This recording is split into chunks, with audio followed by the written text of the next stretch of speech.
Sa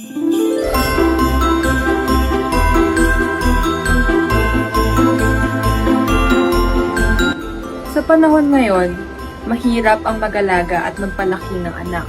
Mahirap ang buhay, pero mas mahirap ang gawin itong mag-isa.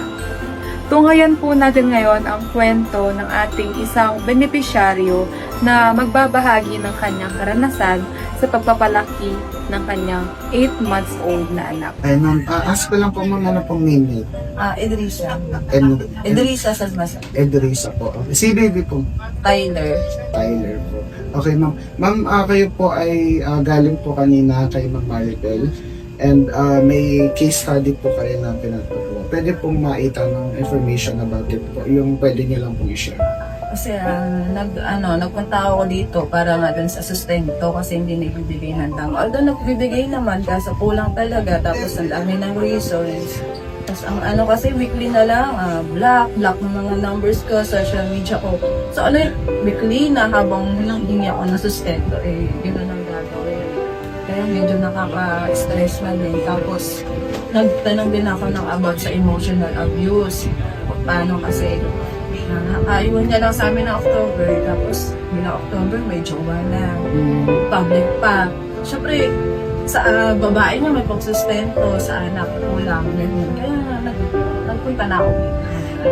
Sa ano po ma'am, sino po yung ngayon po na gumagastos sa inyong holiday? Si mama ko, kapatid. Nag-help sa Nag-help naman sila. ngayon ma'am, inaalagaan niyo po si baby. May work po kayo? Wala, hindi ako makapag-work kasi walang mag-aalaga sa akin. Ngayon ma'am, ang tanong ko lang po, sa pag-help naman po ng kapatid at saka ng mother niyo po, sapat naman po siya. Kaya nagkakabot talaga ako ng sustento. Kasi kung hindi lang talaga baby yung iniwan niya, talaga hindi ko siya habon. Kasi kaya ko magtrabaho. Ilang taon na po si baby? 8 months. Kahit naman po. Oo.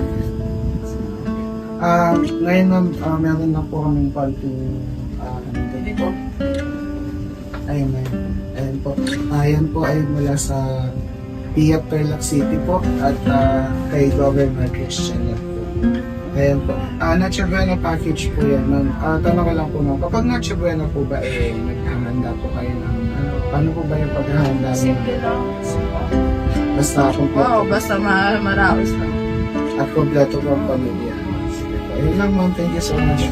Kaya naman ngayong darating na Kapaskuhan, nawa may sakatuparan ang bawat kahilingan ng ating mga ilaw ng tahanan.